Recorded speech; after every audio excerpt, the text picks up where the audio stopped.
کہ ہم رب کے قرآن اور محمد الرسول اللہ صلی اللہ علیہ وسلم کے فرمان کے آگے کسی کو خاطر میں بولو نہیں لاتے۔ یہ ہے ہمارا دین جو رب کے قرآن میں ہے، محمد الرسول اللہ کے فرمان میں ہے۔ یہ میں آپ کو بتانا چاہ رہا ہوں، اس کا علم حاصل کرو۔ اس کا علم کیسے پاؤ گے؟ کیسے حاصل ہوگا اس کا علم؟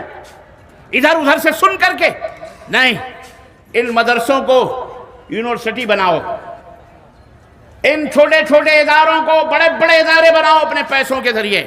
حکومتوں کے منہ نہ دیکھو، گورنمنٹ کے منہ نہ دیکھو، کیونکہ تم جس ملک میں رہتے ہو اس ملک میں اگر عزت حاصل کرنا چاہتے ہو تو آپ کو علم حاصل کرنا پڑے گا، ان مدرسوں کو بلند کرنا پڑے گا، اور ان مدرسوں کے اندر صرف قرآن کا حفظ نہیں ہونا چاہیے، ان مدرسوں کے اندر صرف عربی نہیں پڑھانی چاہیے، عربی بھی پڑھاؤ، اس مدرسے کے اندر سنسکرت بھی پڑھاؤ، اس مدرسے کے اندر اتنے بڑے کالج بناؤ کہ یہاں پر میڈیکل کالج بھی مسلمانوں کا ہو، گرلز کالج بھی مسلمانوں کا، اپنی بیٹیوں کے لیے گرلز کالج بناؤ، اپنی بیٹیوں کو پڑھاؤ، اپنے مردوں کو لڑکوں کو بھی پڑھاؤ، پردے کے ساتھ پڑھاؤ۔ گورنمنٹ کے ہاں یہ گورنمنٹ بے دین ہے، بے مذہب بے دین گورنمنٹ ہے، گورنمنٹ کسی مذہب کی کسی دین کی سپورٹ نہیں کرتی، ہمارا بھارت سیکولر ہے، اس حقیقت کو سمجھو۔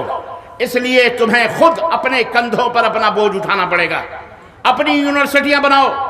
جھارکھنڈ کے لوگوں اور للمٹیا اور اس کے قرب و جوار کے لوگوں، تمہارے پاس اتنے برس سے تم یہاں رہتے ہو، مجھے بتاؤ کوئی لڑکیوں کا کالج تم نے بنایا؟ کیوں نہیں بنایا؟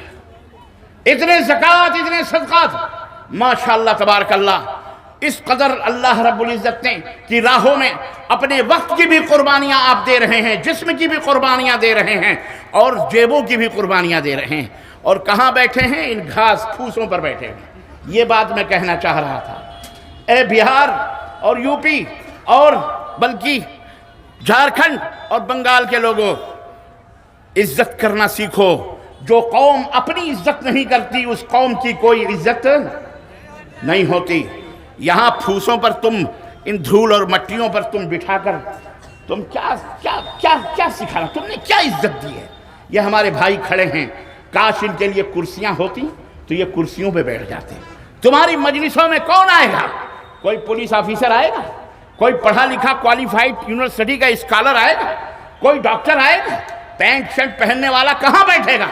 تم نے دھول اور مٹیوں کے اوپر یہی میں شروع میں کہنا چاہ رہا تھا، یہ صرف آپ کے لیے نہیں بلکہ میں جہاں جہاں بھی گیا اس سے بھی بدتر حالت دیکھے۔ میں نے اسی بہار کی دھرتی پر ایک جگہ میں اسی جگہ گیا، اللہ کی قسم ہے انتظام والے کاروں نے خالی زمین رکھی ہوئی تھی، وہاں کوئی اپنی طرف سے کوئی نہ گھاس اور نہ پھوس نہ فرش بچھایا ہوا تھا، میری مائیں بہنیں بھی ویسی ننگی زمین کے اوپر۔ کیا امتحان لے رہے ہو آپ؟ ان مسلمان بیچاروں کا امتحان لے لیا جا رہا ہے کہ دین کے لیے، ارے دین کے لیے ان کو کتنا ستاؤ گے؟ عزت کرو، کرسیاں لاؤ، 5000 10,000 کرسیاں ہوتی تو آج یہ مجلس اور بھی لمبی ہوتی، بہن بیٹیوں کے لیے بھی کرسیاں، اور سب کے لیے عزت کے ساتھ چاروں طرف ماشاءاللہ تبارک اللہ بہترین حال ہوتے، یا بہترین اسی قناعت کو خوبصورت بنایا جا سکتا ہے، بہترین طریقے سے اس کو سجایا جا سکتا ہے، وہ تو کرتے تم انہیں یہاں بٹھا کے قرآن کی بھی توہین ہو رہی ہے، حدیث کی بھی توہین ہو رہی۔ میں جیا جوری کے لوگوں کی بات نہیں کر رہا، میں پورے بھارت کے مسلمانوں کی بات کر رہا ہوں۔ میں قرآن اللہ کا کلام ہے، اس کلام کو عزت دو۔ محمد صلی اللہ علیہ وسلم کہ کلام احادیث شریفہ ہیں، اس کی عزت دو۔ اسلام اللہ کا بھیجا ہوا دین ہے، اس کی عزت کرو، اس کی عزت کرو گے تو تمہاری عزت ہوگی۔ دھول اور مٹیاں اب وہ دور نہیں رہے، وہ زمانے گئے، اب تو لوگ ٹیبلوں اور کرسیوں پہ بیٹھ کے کھانا کھاتے کہ نہیں کھاتے؟ غریب سے غریب آدمی بھی اس کے پیروں میں جوتے اور چپل ہوتے ہیں۔ ایک زمانے تھے کہ صرف امیروں کے پیروں میں جوتے چپل، اور ایک زمانہ نہیں، میاں 40 45 50 سال پہلے کی بات ہے، سب کے پیروں میں جوتے بھی نہیں ہوا کرتے تھے۔ آج الحمدللہ اللہ تعالیٰ نے وسعت دی ہے، الحمدللہ 10 روپے کے لیے کوئی منہ نہیں دیکھتا، پہلے زمانے میں دن بھر رات بھر کی کمائیوں میں 10 روپے بھی پا جاتے تو بہت ہو جاتا تھا، آج 10,000 بھی ہمارے لیے ناکافی ہوتے ہیں۔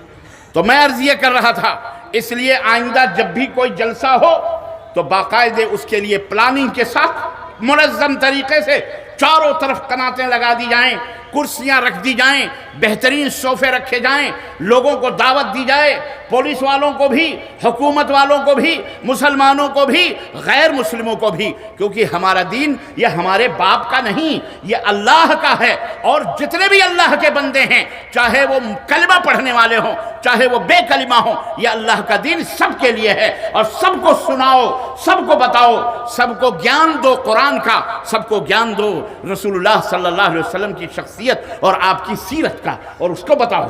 یہ ہمارا فریضہ ہے، یہ ہماری ذمہ داری ہے۔ اس لیے میں درخواست کروں گا میرے عزیزوں سے، میں اپنے بھائیوں سے، کہ سال 2 سال کے اندر ہماری بچیوں کے لیے ایک کالج ہونا چاہیے جہاں بہترین ٹیچ کر کے وہاں پر، اور ایک نہیں اور بھی کالجز دھیرے دھیرے قائم کیے جائیں۔ مالداروں سے میری درخواست ہے کہ اپنی زمینیں وقف کری جائیں، اور اس کے اندر چاہے وہ چھپر کے کالج بنائے جائیں، اینٹ اور پتھروں کے ہی صحیح بنا کر، اور اس کے اندر بہترین اسکالرس لائے جائیں۔ لڑکوں کو بھی یہیں پر تعلیم دی جائے، ان کے لیے میڈیکل کالج قائم کیے جائیں، لا کالج قائم کیے جائیں، ان کے لیے اب یہ جو ہے سی اے کے کالج تو نہیں، ان کے لیے تعلیم کا بندوبست کیا جائے، انجینئرنگ کالج بنائے جائیں، آئی ٹی کالج بنائے جائیں۔ یہ تمام سب کالج بنانا ہمارا کام ہے۔ کسی کے سہارے مت رہو، اللہ کا سہارا لو اور محنت کرو، مزدوری کرو، علم حاصل کرنے کے لیے اپنے پیسوں کو، اپنی جیبوں کو کھولو، اور اپنے قائدین اور اپنے رہنماؤں کے کندھے سے کندھا ملا کر آگے بڑھ کر اپنے قوم و ملت کو آگے بڑھاؤ۔ انشاءاللہ تبارک و تعالی یہ دنیا تمہارے قدموں پہ جھکنے کے لیے مجبور ہوگی، انشاءاللہ تبارک۔